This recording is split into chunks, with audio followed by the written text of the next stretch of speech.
আসসালামু আলাইকুম। আমি আজকে সরকারি ইউনানি আয়ুর্বেদিক মেডিকেল কলেজ সম্পর্কে বিস্তারিত জানাবো। হয়তো ভিডিওটি লম্বা হবে, তবে যদি আপনি ধৈর্য সহকারে শুনুন, আশা করি উপকৃত হবেন।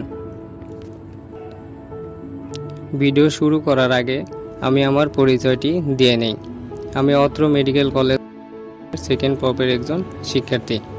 আমাদের মেডিকেল কলেজ হসপিটালে যে সকল রোগের চিকিৎসা করে থাকে তার একটি লিস্ট আমি আমার এই ভিডিওর কমেন্ট বক্সে দিয়ে দেব, সেখান থেকে দেখে নেবেন। কিভাবে আমাদের এই হসপিটাল থেকে সেবা পাবেন।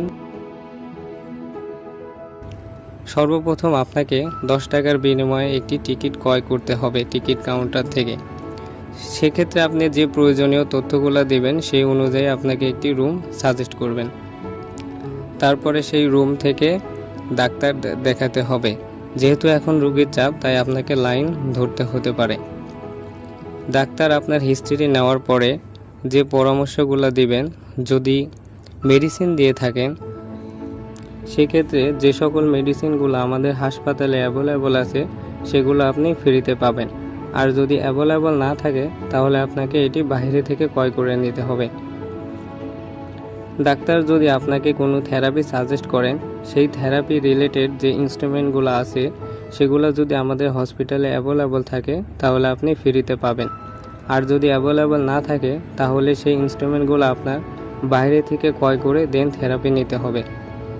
আর যদি ডাক্তার আপনাকে কেবিনের ভর্তির পরামর্শ দিয়ে থাকেন তাহলে আমাদের হসপিটালে 100টি বেড রয়েছে।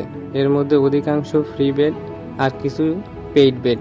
পেইড বেডগুলো আপনাকে কিছু অর্থের বিনিময়ে নিতে হবে। দীর্ঘ লাইন ধরে টিকিট ক্রয় করার পরেও যদি আপনি ডাক্তার দেখাতে ব্যর্থ হন তাহলে সেই টিকিট নিয়ে পরবর্তী দিনে আপনি ডাক্তার দেখাতে পারবেন। এত সময় ধরে ভিডিওটি দেখার জন্য আপনাকে ধন্যবাদ। উক্ত তথ্যগুলো ছাড়াও যদি আরও কোনো তথ্য জানতে চান তাহলে এই ভিডিওতে কমেন্ট